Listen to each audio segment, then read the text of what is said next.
एक कुतिया ने बताया कि स्त्री को कुतिया का जन्म कब मिलता है। मित्रों, आज मैं आपको एक बहुत ही रोचक और ज्ञानवर्धक कहानी सुनाऊंगी, जिसे सुनकर आपको पता चलेगा कि किसी की भक्ति और आस्था का मजाक उड़ाने वाले को ईश्वर कौन सा दंड देते हैं। आज की कहानी से बहुत अच्छी सीख मिलने वाली है और साथ ही साथ हमें एक नसीहत भी मिलेगी। यह कहानी है एक बूढ़ी औरत की, जो रात दिन भगवान की भक्ति में डूबी रहती थी और उसके परिवार वाले उसके विश्वास और आस्था को सिर्फ ढोंग समझकर उसका उपहास उड़ाते थे। तो चलिए कहानी का आरंभ करते हैं। आपसे निवेदन है कि यह वीडियो ध्यान से सुने और इससे सीख लें। दोस्तों, पुराने समय की बात है। एक ब्राह्मण था, भोला भाला, बहुत ही धार्मिक और पूजा पाठ में रुचि रखने वाला था। हर रोज गंगा स्नान करने जाया करता था। एक दिन भोला गंगा स्नान करने के बाद जैसे ही किनारे पर आता है तो उसे गंगा के किनारे पर एक कुतिया बैठी मिल जाती है। वो कुतिया भोला से कहती है कि हे ब्राह्मण देवता, मैं एक अधम योनि की प्राणी हूँ। मेरे पूर्व जन्म के कुछ कर्मों के कारण मुझे कुतिया का जन्म मिला है। इस शरीर में मुझे बहुत कष्ट भोगने पड़ रहे हैं। यदि आप मुझे अपने एक दिन का पुण्य अर्पण कर देते हैं और मेरे ऊपर गंगा जल छोड़ देते हैं तो मेरा उद्धार हो जाएगा। मैं हमेशा हमेशा के लिए इस निंदनीय और पतित शरीर से छूट जाऊंगी। मुझ पर यह उपकार कर दो। मित्रों, एक कुतिया को मनुष्य की तरह बोलते हुए देखकर भोला अचंभित रह जाता है। भोला पूछने लगता है, क्या मैं जान सकता हूँ कि तुम इस निंदनीय शरीर में कैसे आई हो? विधाता ने तुम्हें किस पाप के कारण कुतिया बनाकर भेजा है? तुमने ऐसा कौन सा पाप कर दिया था जो तुम्हें कुतिया का शरीर मिला है? मित्रों, तब वह कुतिया अपने जीवन की पूरी राम कहानी सुनाती है और यह भी बताती है कि स्त्री को कुतिया की योनि कब और कैसे मिलती है। भोला बोला, हाँ, मुझे यह जरूर बताओ कि कुतिया के शरीर में स्त्रियां कब आती है। तब कुतिया भोला को एक कहानी सुनाती है और कहती है कि हे ब्राह्मण देवता, ध्यान देकर सुनना कि मनुष्य अधम योनियों में क्यों गिरता है। तब कुतिया भोला को एक कहानी सुनाना शुरू करती है और कहती है कि किसी नगर में अपने 3 बेटों के साथ एक बूढ़ी माई रहती थी। बूढ़ी माँ के 3 बेटों का विवाह हो चुका था। तीनों बेटों की बहुएं घर में आ चुकी थी। बूढ़ी माँ बहुत ही धार्मिक किस्म की थी। अधिकतर उनका समय पूजा पाठ और भजन कीर्तन और सत्संग में बीतता था। साधु संतों के उपदेश सुनती थी और हर रोज गंगा स्नान करने के लिए जाती थी। खास करके जब कार्तिक या सावन का महीना आता था तो वे व्रत और उपवास रखती थी। बूढ़ी माँ का अधिकतर समय भगवान विष्णु और माता लक्ष्मी की पूजा अर्चना में बीतता था। बूढ़ी माँ रोजाना दही, मिश्री और तुलसी दल का भोग लगाती थी और उसके बाद प्रसाद अपने पूरे मोहल्ले में बांट दिया करती थी। गांव वाले सब उन्हें पुजारन अम्मा कहकर बुलाते थे। बूढ़ी अम्मा का एक नियम था, वे कार्तिक महीने में हर दिन गंगा स्नान को जाती थी और तरह तरह के भोग बनाकर भगवान को चढ़ाया करती थी। कभी कोई संत महात्मा मिल जाते तो उन्हें अपने घर बुला लाती थी और उनसे उपदेश लेती थी। कभी घर में हवन, कभी कीर्तन, कभी प्रसाद का वितरण कार्यक्रम चलता रहता था। बूढ़ी माँ के इस व्यवहार से उनकी तीनों बहुएं और बेटा उनसे बहुत नाराज रहते थे और उनकी पूजा अर्चना को लेकर हमेशा मजाक उड़ाया करते थे। बूढ़ी माँ जो प्रसाद देती थी उसे भी खाने से मना कर देते थे। वे कहते थे कि इसमें तुलसी के पत्ते हैं, हम यह नहीं खा सकते।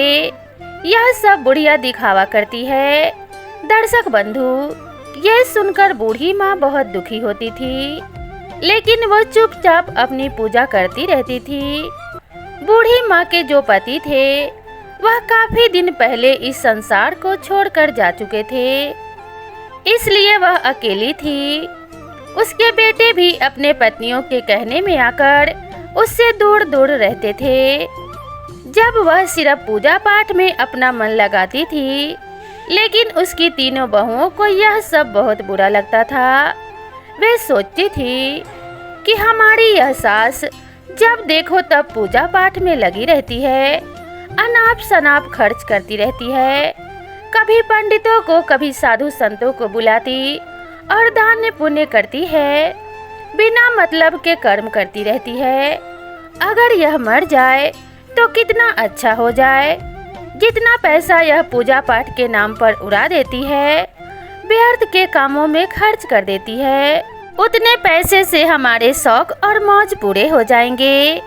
हमारे पति काम कर कर के परेशान हैं और यह कभी किसी साधु को घर में बुला लाती है, कभी उसे दान करती है, कभी स्वादिष्ट भोजन बनाकर खिलाती है। बूढ़ी माँ के इन कर्मों से तीनों बहुएं उन पर हमेशा खींचती रहती थी। बूढ़ी माँ ने अपने बेटों को बड़े ही लाड़ प्यार से पाला था, किंतु उनके तीनों बेटे भी बड़े नाकारा निकले। वह भी अपनी माँ की ओर बिल्कुल ध्यान नहीं देते थे, हमेशा अपने पत्नियों के कहे पर चलते थे और उन्हीं की बात मानते थे और उन्हीं की तरह अपनी माँ के साथ दुष्टता का व्यवहार करते थे। बूढ़ी माँ के तीनों बेटे उनसे मुंह मोड़ चुके थे। बूढ़ी माँ दिन रात अपने बच्चों के लिए आंसू बहाती थी और भगवान से प्रार्थना करती थी कि हे भगवान, मैंने कभी किसी का बुरा नहीं चाहा, फिर मेरे साथ बुरा क्यों हो रहा है? मेरे बच्चे मुझसे अलग क्यों हैं? वे पूजा पाठ से नफरत क्यों करते हैं? एक दिन बूढ़ी माँ भगवान की प्रतिमा के सामने बैठकर आंखों में आंसू भरकर भगवान से विनती कर रही थी कि परमात्मा मेरे बच्चों को सही रास्ता दिखाना। वे ना तो कभी आपकी पूजा पाठ करते हैं और ना उनकी बहुएं करती हैं, उल्टा मुझ पर हंसते हैं, मेरी भक्ति को मेरी आस्था को ढोंग समझते हैं। उन्हें सद्बुद्धि देना। मित्रों, इस प्रकार बूढ़ी माँ ने कभी भगवान की पूजा अर्चना करना बंद नहीं किया, न दान दक्षिणा देना बंद किया, न गंगा स्नान जाना छोड़ा। वे बड़ी फिक्र से अपने नियमों का पालन करती थी, लेकिन उनकी तीनों बहुएं बड़ी ही दुष्ट थी। उन्होंने निश्चय कर लिया कि अब हम इस बुढ़िया को अपने साथ नहीं रखेंगे, हम बंटवारा करके अलग हो जाएंगे। अलग होने के कई फायदे हो जाएंगे। हम अपनी मर्जी से घूम सकेंगे, मौज और शौक कर सकेंगे, मन में आए जहाँ जा सकेंगे और जितना चाहे उतना खर्च कर सकेंगे। सबसे बड़ी बात तो यह होगी कि जो हमारी सास पूरे दिन पूजा पाठ के नाम पर खर्च करती रहती है, दान दक्षिणा के नाम पर घर साफ करती रहती है, वह भी सब बंद हो जाएगा। मित्रों, ऐसा निश्चय करके उन तीनों ने अपने अपने पतियों के कान भरना शुरू कर दिए। उन्हें बंटवारे के लिए उकसाने लगी। छोटी बहू ने अपने पति से कहा, देखो, बड़े भैया के बच्चे अब बड़े हो गए हैं और हमारे बच्चे अभी छोटे हैं। उनके 4 बच्चे हैं और हमारे 2 बच्चे हैं। अब उनका खर्च ज़्यादा हो गया है। अगर शामिल में रहेंगे तो हमारे धन से ही उनके बाल बच्चे पढ़ेंगे लिखेंगे और इसी में से उनकी शादी भी होगी। हमें अपने बच्चों के बारे में भी सोचना चाहिए। अगर हम अलग हो जाते हैं तो अपने बच्चों की अच्छी तरह से देखभाल कर पाएंगे। ऊपर से हमारी सास का खर्चा भी हम पर बहुत ज़्यादा है। हर समय पूजा पाठ में धन खर्च करती रहती है। जब हम लोग अलग हो जाएंगे तो बुढ़िया भी अपनी मनमर्जी नहीं कर पाएगी। उधर कुतिया देव शर्मा से कहती है कि हे महानुभाव, इस प्रकार छोटी बहू ने अपने पति को सिखा पढ़ाकर अलग होने के लिए राजी कर लिया। उधर मजली बहू ने अपने पति को समझाया कि देखो बहुत हो गया, अब बंटवारा हो जाना चाहिए। हम अपनी मर्जी से रहेंगे तो क्या खर्च करना है और क्या नहीं करना है, यह सब हम खुद तय करेंगे। सास के नखरे और खर्चे अब बर्दाश्त नहीं होते हैं। हमें अलग रहकर अपने बच्चों की देखभाल करनी है, उन्हें पढ़ाना लिखाना है। इस तरह से तो हम कुछ नहीं कर पाएंगे।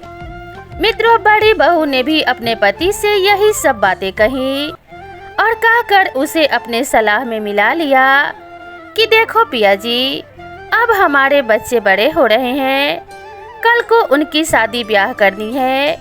अगर ऐसे हम कमा कमा कर आपके भाइयों और आपके माँ के ऊपर खर्च करते रहेंगे तो हम अपने बच्चों के लिए कुछ नहीं कर पाएंगे। इसलिए हमें जल्दी से जल्दी बंटवारा कर लेना चाहिए। तीनों बहुओं ने अपने अपने पतियों को समझा बुझाकर उनके मन में बंटवारे की बात डाल दी। तीनों भाई अब बंटवारे के लिए तैयार हो गए। अब क्या था, गांव के पंचों को बुलाया गया और घर का बंटवारा करने की बात उनके सामने रखी गई।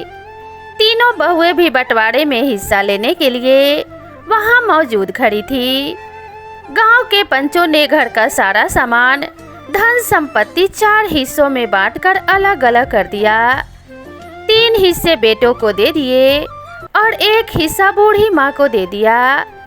बेटों की अपेक्षा बूढ़ी माँ को थोड़ा कम धन मिला क्योंकि बूढ़ी माँ अकेली थी और बेटों पर उनके बड़े से परिवार को चलाने का भारी बोझा था। उस बंटवारे में एक बात और रखी गई।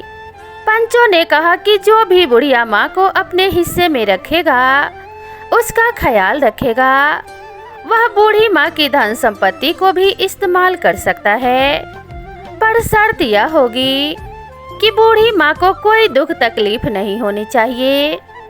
मित्रों, यह सुनकर छोटी बहू ने साफ इनकार कर दिया। कहने लगी कि मैं बुढ़िया माँ को अपने हिस्से में नहीं रख सकती, उसका खर्चा बहुत ज़्यादा है, पूजा पाठ में बहुत पैसा खर्च करती है। वह हर तीसरे दिन किसी न किसी साधु को घर में बुलाकर ले आती है, कभी हवन करती है, कभी उपदेश कराती है, दान के नाम पर घर का सारा धन बांटती रहती है। हमें अपने बच्चों के बारे में भी सोचना है। मित्रों, इस प्रकार मझली बहू ने भी साफ मना कर दिया कि मैं बुढ़िया माँ को अपने हिस्से में नहीं रख सकती, वह हमें कभी पसंद नहीं करती है और हमें भी उसकी ज़रूरत नहीं है। बड़ी बहू ने भी वही जवाब दिया, मैं भी बुढ़िया माँ को अपने हिस्से में नहीं रख सकती, हमें हमारे बच्चों का भविष्य देखना है और उनके लिए हमें बंटवारा करना ही पड़ेगा। मित्रों, जब तीनों बहू और बेटों ने अपनी मनसा साफ कर दी और बुढ़िया को रखने से मना कर दिया तो बूढ़ी माँ अकेली रह गई। पंच लोग उनका फैसला और बंटवारा करके चले गए। जब बंटवारा हो गया तो तीनों बहुओं ने अपने अपने हिस्से का सामान, धन संपत्ति अपने अपने घरों में ले जाकर रख ली और बड़ी खुशी के साथ रहने लगी। तीनों बहुएं और बेटे ने बूढ़ी माँ को देखना भी बंद कर दिया था। बूढ़ी माँ भूखी है या प्यासी है या फिर बीमार है, उन्हें इस बात से कोई मतलब नहीं था। वे तीनों अपनी अपनी दुनिया में मगन थे। इधर बूढ़ी माँ के बेटों ने जब उनका हाल चाल लेना बंद कर दिया तो बूढ़ी माँ बिल्कुल अकेली हो गई। और यह तो आप जानते ही हो कि बुढ़ापे में अकेले होने पर बुढ़ापा और ज़्यादा कष्टदायक हो जाता है।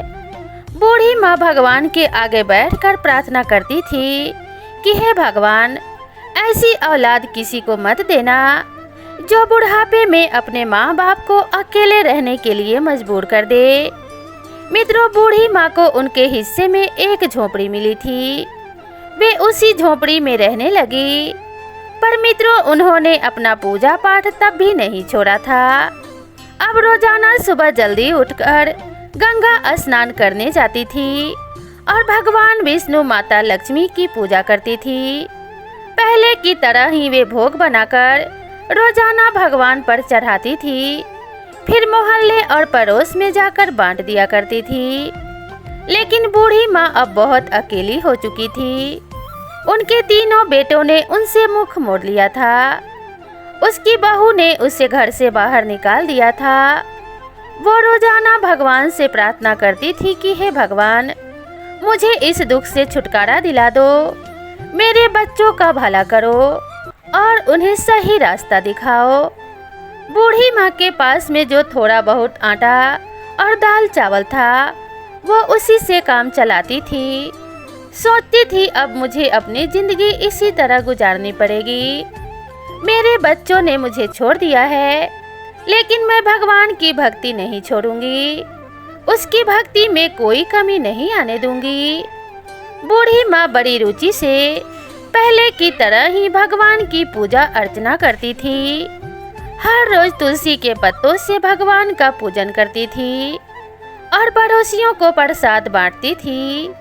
एक दिन जब बूढ़ी माँ अपनी झोपड़ी में बैठी रो रही थी, मित्रों याद रखना, जिसके 3 बेटे हो और कोई भी देखने तक न आए तो फिर उसका रोना ही बनता है। बूढ़ी माँ अपनी झोपड़ी में बैठी हुई बहुत दुखी थी। तभी एक युवक आता है। उसने दरवाजा खटखटाया। बुढ़िया ने दरवाजा खोला और देखा कि 17 से 18 साल का हष्ट पुष्ट युवक द्वार पर खड़ा है। वह युवक बड़ा ही अद्भुत था। उसके चेहरे पर दिव्य अलौकिक तेज था। उसने कहा, अम्मा जी, मुझे पहचानती नहीं हो, लेकिन मैं आपको अच्छी तरह से जानता हूँ। मैं आपके मायके से आया हूँ। मेरा नाम गोपाल है। मेरे पिता ने मुझे आपकी मदद के लिए भेजा है। मैंने सुना था कि आप बिल्कुल अकेली रह रही हैं, आपकी कोई मदद करने वाला नहीं है, तो मैं चला आया। मैं आपकी मदद करने के लिए आया हूँ। गोपाल की बात सुनकर बूढ़ी माँ ने बड़े आश्चर्य से पूछा, बेटा, क्या तुम सच में मेरे मायके से आए हो? मैंने तो वहाँ तुम्हें कभी नहीं देखा। गोपाल ने मुस्कुराते हुए कहा, माँ जी, आप देखती कैसे? जब आप जाती थी तो उस समय मैं बहुत छोटा था। मैं आपके भाई का पोता हूँ। हमें खबर मिली है कि आपके बेटों ने आपको घर से निकाल दिया है, इसलिए मेरे पिताजी ने मुझे आपकी मदद करने के लिए भेजा है। मित्रों, यह सुनते ही बूढ़ी माँ की आंखों में आंसू आ जाते हैं। उसने गोपाल को अंदर बुलाया और उससे बैठने के लिए कहा। उसने पानी का गिलास और थोड़ा सा गुड़ गोपाल को खाने के लिए दिया। गोपाल ने पानी पिया और गुड़ खा लिया। फिर उसने अपने थैली से कुछ खाने का सामान, कपड़े और दवाइयाँ निकाली। उसने कहा, अम्मा जी, यह सामान मैं आपके लिए लाया हूँ।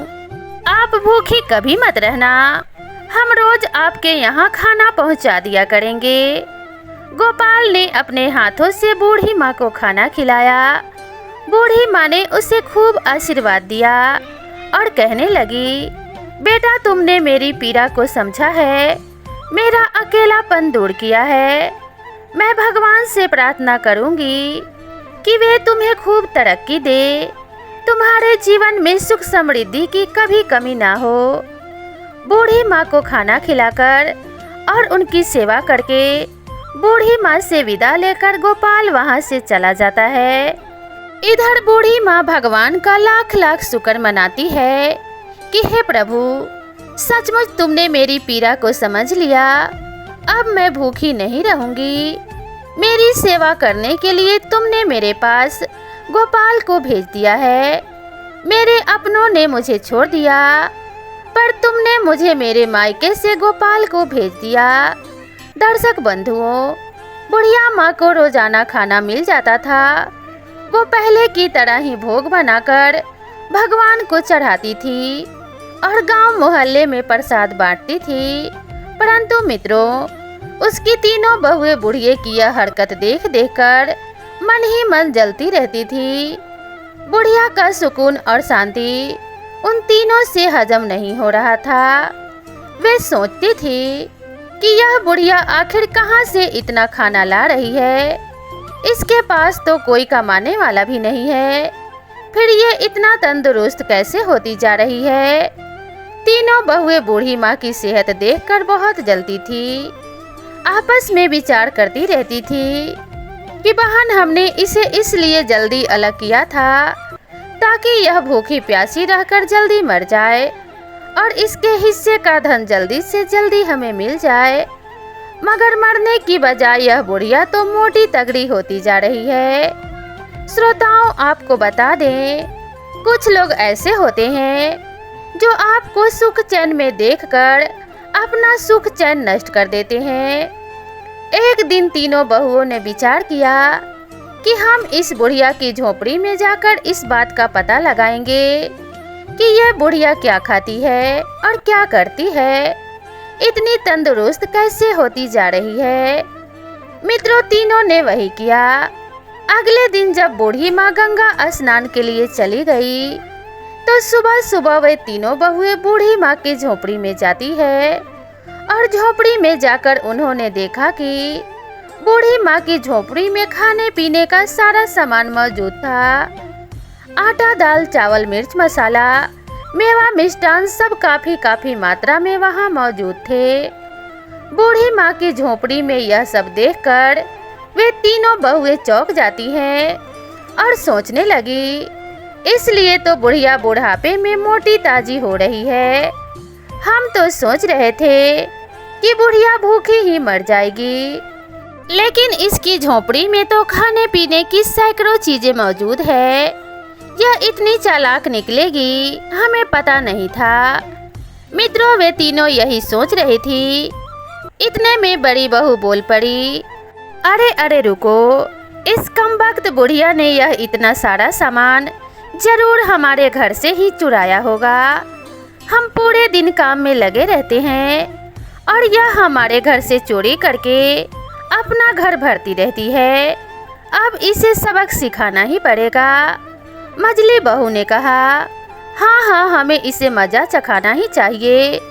छोटी बहू ने भी सहमति जताई, सही कहा बहन तुमने, हमें कुछ करना पड़ेगा। इस प्रकार वे तीनों बहुएं बूढ़ी माँ के घर से वो सारा खाने पीने का सामान अपनी अपनी झोलियों में भरकर अपने अपने घर को ले जाने लगती हैं। तभी उन्होंने देखा कि उस खाने पीने के सारे सामान में तुलसी के पत्ते मिले हुए थे। तीनों बहुओं ने एकदम गुस्से में आकर तुलसी के पत्ते निकाले और उन्हें नाली में फेंक दिया। तभी मित्रों, एक अजीब सी घटना घटने लगती है। तीनों बहुओं ने देखा कि उनके हाथ पैर धीरे धीरे कुत्ते के पंजे में बदलने लगते हैं। यह देखकर वे डर जाती है और चिल्लाने लगती है, लेकिन उनकी मदद के लिए वहाँ कोई नहीं आया। कुछ ही पलों में वे तीनों बहुएं कुतिया के रूप में बदल जाती है। मित्रों, यह देखकर पूरे गांव में हड़कंप मच जाता है। उनके बच्चे और पतियों ने जब उन्हें देखा तो वे बड़े हैरान रह गए। बच्चे चिल्लाने लगे कि पिताजी देखो, मम्मी को क्या हो गया है। तीनों बहुओं के पति समझ नहीं पा रहे थे कि यह कैसे हुआ।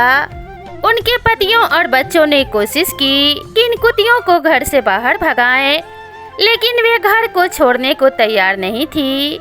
वे अपनी भाषा में कुछ कहने का प्रयास कर रही थी, लेकिन कोई किसी की बात समझ नहीं पा रहा था। उनके बच्चे रो रहे थे और पतियों को भी रोना आ रहा था। उन्होंने अपने बच्चों को संभालते हुए कहा, बच्चों, अब कुछ नहीं किया जा सकता। अब हमें बूढ़ी माँ के आने का इंतजार करना होगा। शायद वही कुछ बता सके। गांव के लोग भी वहाँ इकट्ठे हो जाते हैं और सोचने लगते हैं कि अनहोनी कैसे हो गई। बूढ़ी माँ की तीनों बहुएं कुतिया कैसे बन गई। किसी को कुछ समझ नहीं आ रहा था। बूढ़ी माँ तो उस समय गंगा स्नान करने गई थी। सब बूढ़ी माँ के लौटने का इंतजार कर रहे थे। बूढ़ी माँ एकदम निश्चिंत थी, क्योंकि उन्हें तो अब न खाने पीने की चिंता थी, न कुछ काम करने की। उनके लिए सारी व्यवस्था गोपाल कर जाया करता था। बूढ़ी माँ भगवान को भोग लगाकर रोज की तरह नगर में प्रसाद बांटने जाती थी। बूढ़ी माँ इस घटना से बिल्कुल अनजान थी। उन्हें नहीं पता था कि उनकी तीनों बहुएं अब कुतिया बन गई हैं। इधर तीनों बहुएं कुतिया बनकर घर के आंगन में बैठी थी। बच्चे उन्हें घेर कर खड़े थे। पति लोग सोच सोच कर परेशान थे कि अब इन्हें रखें कि घर से भगाएं। उन्होंने अपने जीवन में ऐसी घटना कभी नहीं देखी थी। वे बहुत परेशान थे और अपनी माँ के लौटने का इंतजार कर रहे थे। गांव के लोग भी इस विचित्र घटना से हैरान थे। हर कोई यही कहता था कि यह सब बुढ़िया माँ की भक्ति और उसकी तपस्या के कारण हुआ है। कोई कहता था जरूर इन तीनों ने कुछ ऐसा काम किया होगा या फिर पाप किया होगा जो नहीं करना चाहिए। मित्रों, उधर गांव के कुछ लोगों ने जब बूढ़ी माँ को गंगा स्नान करके आते देखा तो कहने लगे, माई तुम्हें कुछ पता है?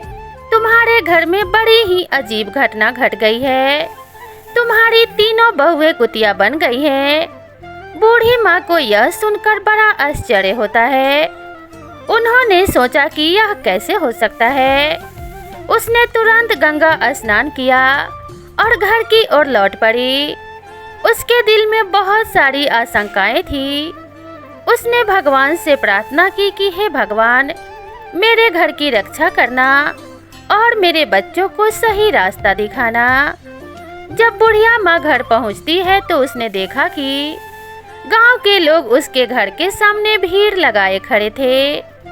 बूढ़ी माँ ने पूछा, क्या हुआ? यहाँ इतनी भीड़ क्यों लगी है? गांव वालों ने उन्हें सारी बात बताई। बुढ़िया माँ ने अपने बेटों को बुलाया और पूछा, यह सब कैसे हुआ? तुम लोगों ने ऐसा क्या किया है? तब बुढ़िया माँ के तीनों बेटों ने रोते हुए अपनी माँ को सारी कहानी सुनाई। उन्होंने कहा, माँ जी, हमसे बहुत बड़ी गलती हो गई है। हमारी पत्नियों ने तुम्हारे सामान को नाली में फेंक दिया था और तब से ही यह कुतिया बन गई है। अब हमें नहीं पता कि उन्होंने ऐसा क्या कर दिया, इनसे क्या पाप बन गया। अब उन्हें ठीक कैसे किया जा सकता है? बूढ़ी माँ ने अपने बेटों को दिलासा दिलाया और कहा कि भगवान सब ठीक करेंगे, तुम लोग घबराओ मत। बुढ़िया माँ ने अपने भगवान से प्रार्थना की और उनके आगे सारी बात बताई। भगवान तो सब कुछ जानते ही थे। बूढ़ी माँ ने सोचा कि अगर कोई जादू टोना टोटका होगा तो कोई साधु महात्मा ही ठीक कर सकता है। मित्रों, उसी समय एक साधु गांव में आता है। बुढ़िया माँ ने उन्हें अपने घर बुलाया और सारा हाल बताया। साधु बाबा ने ध्यान से सारी बातें सुनी और कहा, यह सब तुम्हारी भक्ति और तपस्या का फल है हे माता, लेकिन तुम चिंता मत करो, इसका भी उपाय है। बुढ़िया माँ ने पूछा, बाबा कृपया मुझे उपाय बताइए, मैं अपने बच्चों को इस हालत में नहीं देख सकती। साधु बाबा ने कहा, तुम्हें कार्तिक महीने में विशेष पूजा रखनी होगी और तुम्हारे स्नान के पानी से तुम्हारी बहुओं को नहलाना होगा और ब्राह्मणों को भोजन कराकर उनके जूठे भोजन को तुम्हारी तीनों बहुओं को खिलाना होगा। इससे अपने असली रूप में वे फिर से वापस आ जाएंगी। बुढ़िया माँ ने साधु बाबा को धन्यवाद किया और अपने बेटों को यह उपाय बताया। बेटों ने कहा, माँ हम तुम्हारी हर बात मानेंगे, हम इस उपाय को जरूर करेंगे। मित्रों, बूढ़ी माँ ने कार्तिक स्नान आरंभ कर दिया। उसकी इस पूजा में उसके तीनों बेटे और गांव के लोग भी थे। बेटों ने मिलकर पूजा का सारा सामान इकट्ठा किया और भगवान के लिए भोग बनाने की व्यवस्था की। हर सुबह बुढ़िया माँ गंगा स्नान के लिए जाती थी और स्नान करके स्नान के पानी को एक बर्तन में इकट्ठा करती रहती थी। इसके बाद वह भगवान विष्णु और माता लक्ष्मी की पूजा करती थी। और फिर अपने पड़ोसियों को प्रसाद बांटती थी। मित्रों, उसकी तीनों बहुएं कुतिये के रूप में घर के आंगन में बैठी रहती थी। उनके पति और बच्चों को घर का सारा काम करना पड़ता था। बच्चों को अपनी माताओं की बहुत याद आती थी और वे अक्सर रोते हुए अपनी दादी माँ से कहते थे कि दादी माँ, हमारी माँ कब ठीक होगी, हमें हमारी माँ वापस चाहिए। बूढ़ी माँ अपने बच्चों को दिलासा देती थी और कहती थी, बेटा, वो भगवान सब ठीक कर देंगे, तुम लोग धैर्य रखो और भगवान से प्रार्थना करो कि तुम्हारी माँ जल्दी से जल्दी ठीक हो जाए। मित्रों, बच्चों को शांत कराने के लिए बूढ़ी माँ उन्हें कहानियाँ सुनाती थी और उनके साथ समय बिताती थी। बूढ़ी माँ ने पूजा के लिए 5 ब्राह्मणों को बुलाया। बेटों ने भी अपनी ओर से 5-5 ब्राह्मणों को बुलाया। इस प्रकार कुल 21 ब्राह्मणों को बुलाया गया। ब्राह्मणों के लिए विशेष भोग तैयार किए गए। इधर कार्तिक पूर्णिमा का दिन आया और बुढ़िया माँ ने अपने बेटों की मदद से ब्राह्मण भोज की तैयारी शुरू की। सुबह सुबह सभी ब्राह्मणों को आमंत्रित किया गया और उन्हें विशेष पकवान बनाकर खिलाए गए। ब्राह्मण भोज के बाद बुढ़िया माँ ने उनके पैरों को छुए और उन्हें दक्षिणा दी। भगवान से प्रार्थना की कि हे भगवान, मेरी बहुओं को आप जल्दी से जल्दी ठीक कर दो, वे फिर से अपने पहले रूप में आ जाएं। बूढ़ी माँ ने अपने कार्तिक स्नान का फल अपनी बहुओं को दे दिया। ब्राह्मणों ने तृप्त होकर भोजन किया और बुढ़िया माँ को आशीर्वाद दिया। उन्होंने कहा, माई, तुम्हारी पूजा और तपस्या सफल होगी, भगवान तुम्हारी प्रार्थना अवश्य सुनेंगे। इस प्रकार आशीर्वाद देकर ब्राह्मण लोग चले गए। इधर बुढ़िया ने तीनों बहुओं को बुलाया। अब तो तीनों कुतिया भगवान के जूठे भोजन को बड़े प्रेम से खाने लगी। बुढ़िया माँ ने बहुओं के ऊपर गंगा जल छिड़का और उन्हें स्नान के पानी से नहलाया। मित्रों, जैसे ही गंगा जल और स्नान का पानी बहुओं के ऊपर गिरा, उसी समय एक चमत्कार हो जाता है। धीरे धीरे तीनों बहुएं अपने असली रूप में वापस आ जाती हैं। उनके चेहरे पर पश्चाताप के आंसू थे। वे अपनी सास के पैरों में गिरकर रोने लगती हैं। तीनों बहुएं कहने लगी, माँ, हमें माफ कर दो, हमने तुम्हारे साथ बहुत अत्याचार किया है, हमें हमारे कर्मों की सजा मिल गई है। अब हम तुम्हें कभी कोई कष्ट नहीं पहुंचाएंगे। अब हम हमेशा तुम्हारी सेवा करेंगे।